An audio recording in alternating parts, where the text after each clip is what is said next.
Esta semana, Luis Almagro, secretario general de la Organización de Estados Americanos, solicitó la activación de la Carta Democrática Interamericana para Venezuela.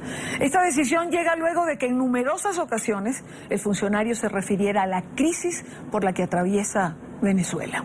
El Consejo Permanente de la OEA se reunió el miércoles, recordemos, a solicitud del gobierno argentino para discutir la crisis. Almagro no asistió a esta reunión.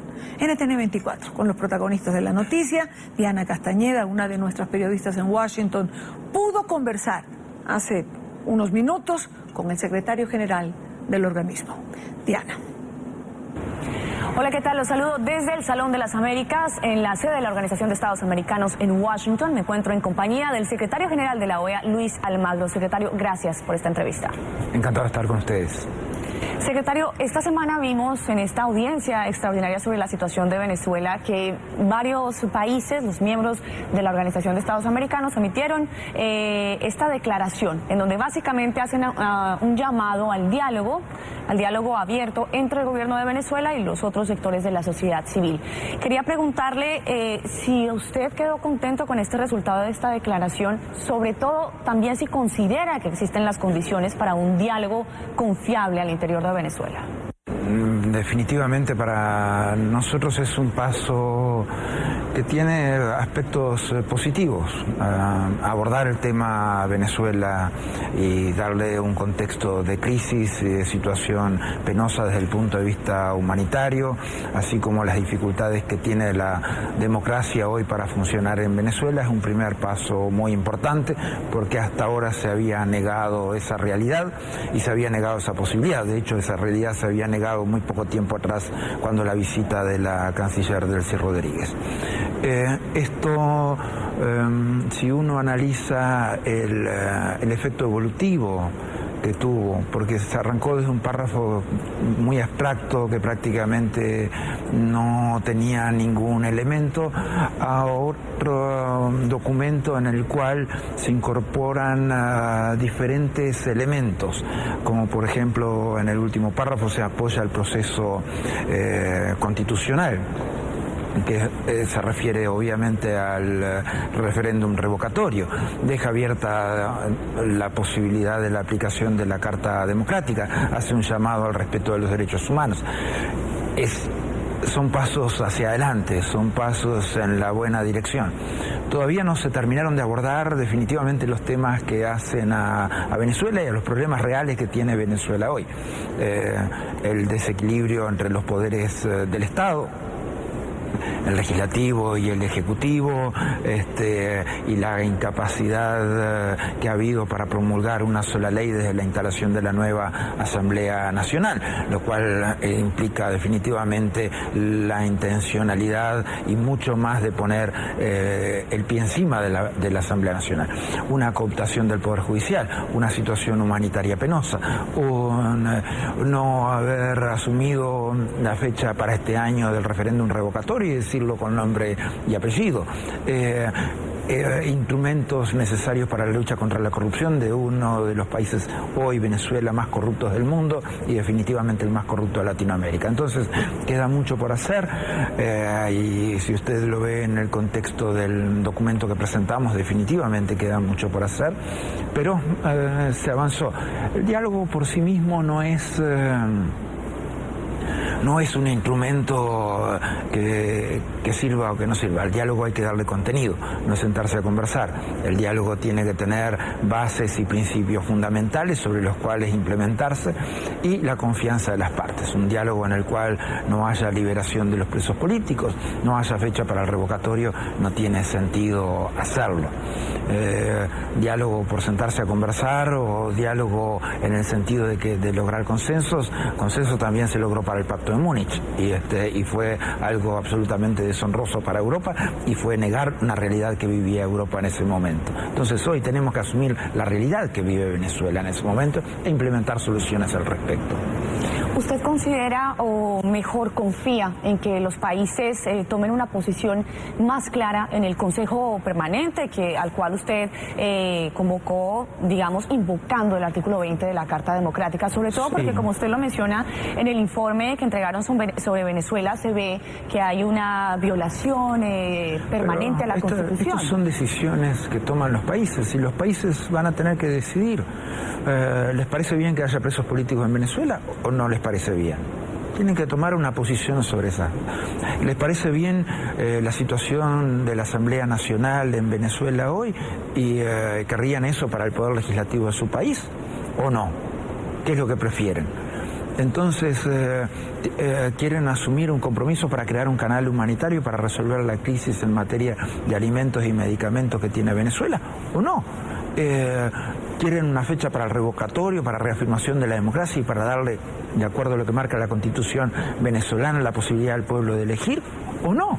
Entonces, esas son decisiones que van a tomar los países. Pero yo siempre espero que, teniendo en cuenta que tenemos instrumentos jurídicos muy importantes en las Américas y tenemos los mecanismos para llevarlos adelante, como el del artículo 20, que los países encuentren ese camino que marcan los posicionamientos éticos en la política.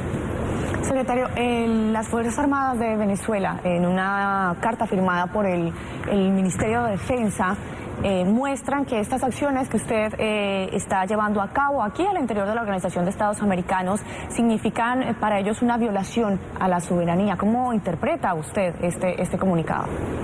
No tengo por qué interpretarlo. Venezuela se obligó voluntariamente a los compromisos que se señalan en la Carta de la Organización de Estados Americanos y en la Carta Democrática Interamericana. Nadie obligó a Venezuela a asumir esos compromisos, pero una vez que se asumen esos compromisos y pueden funcionar dinámicas interamericanas en función de los mecanismos que marca la Carta, no están cediendo ninguna soberanía ni nada por el estilo, están asumiendo una responsabilidad en función de esos compromisos previamente asumidos sobre los cuales hay consensos en todas las Américas. Entonces, la lectura es simplemente si se dan en Venezuela los elementos esenciales de la democracia, si los componentes fundamentales para el ejercicio de la democracia hoy están en vigencia en Venezuela. Y esa es la respuesta, porque eso es lo que dispara la Carta o no la dispara. Y eso es lo que nuestro informe prácticamente recoge. O sea, elemento a elemento y práctica a práctica de la democracia, conforme lo marcan los artículos 3 y 4 de la Carta Democrática Interamericana.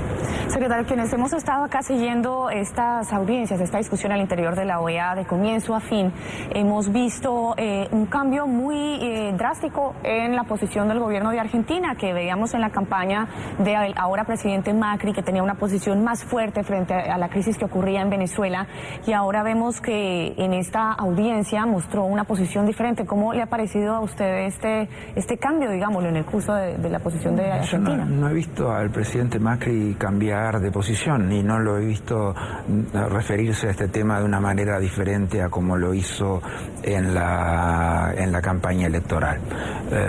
Y sería inapropiado que así fuera.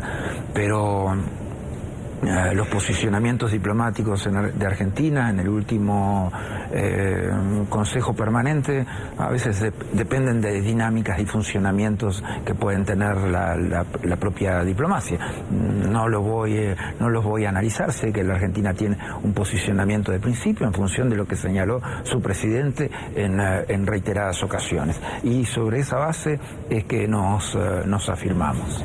Este es un proceso que tiene que seguir un curso. Supongamos que no funcionan los buenos oficios, que no funciona la diplomacia. ¿Cuáles son las consecuencias que puede tener Venezuela en esta aplicación de la Carta? Ustedes ven que el artículo 20 es un proceso gradual, usted lo ha dicho. Hay buenos oficios, hay diplomacia, hay misiones, se prevén diferentes acciones. Y también lo dice que si no funciona nada, en definitiva se va por el camino más drástico de las sanciones. Nosotros esperamos que estas cosas puedan resolverse. No son difíciles de resolver. Si usted ve cada una de las recomendaciones que hemos hecho y lo que hemos dicho hoy, tiene que ver con el cumplimiento estricto de la Constitución por parte de las autoridades del Poder Ejecutivo venezolano. Podrían empezar a cumplir la Constitución mañana mismo y todo este proceso queda completamente desactivado. Pero si tienen presos políticos, si todavía siguen las amenazas sobre el Poder Legislativo, incluso con la posibilidad de un juicio por traición al presidente de la Asamblea Nacional, si siguen sin aprobarse ni promulgarse las leyes que ha aprobado la Asamblea Nacional, si sigue sin ponerse una fecha este año para el revocatorio, si siguen los niveles de corrupción rampante que definitivamente son una fuerte enfermedad bacteriológica que tiene ese sistema político, entonces el proceso continuará en función de las decisiones que se vayan tomando en las reuniones sobre este tema. Secretario, en esta convocatoria se habla de un plazo entre el 10 al 20 de junio. ¿Ya tienen una fecha en donde se vaya a realizar como tal el Consejo? Todavía no se nos ha comunicado una fecha. Y finalmente, secretario, usted cumple un año ya frente a la Secretaría de la Organización de Estados Americanos. ¿Cómo le ha parecido estos resultados? ¿Usted se siente satisfecho, sobre todo con la atención que obviamente tiene más al interior de la Organización de Estados Americanos, el tema de la democracia, por ejemplo, en Venezuela, en Ecuador? Usted ayer dialogó con un líder de la oposición quien pedía acompañamiento a las elecciones. ¿Cómo ve usted esto después de un año? Verdaderamente. Porque el Washington Post lo nombra como una voz valiente ahora. Sí, y eso muy bien, pero lo más importante es el trabajo día a día y tener un compromiso con ese trabajo en función de los principios y valores que creemos, en función de los instrumentos jurídicos que tenemos y el hecho de no mirar para atrás o tratar de soslayar nuestras responsabilidades, sino asumir realidades, asumir los problemas y aplicar soluciones concretas para esos problemas. Y eso es día a día. Hoy estamos involucrados en una serie de temas en el continente, mañana podrán ser otros. Lo que querríamos es que definitivamente esto que implica transmitir valores y principios vayan haciendo los sistemas políticos cada vez más fuertes, cada vez más robustos y eliminando las malas prácticas. Creo que hemos hecho contribuciones importantes al respecto en este tiempo. Secretario Luis Almagro, gracias. Encantado de haber estado contigo.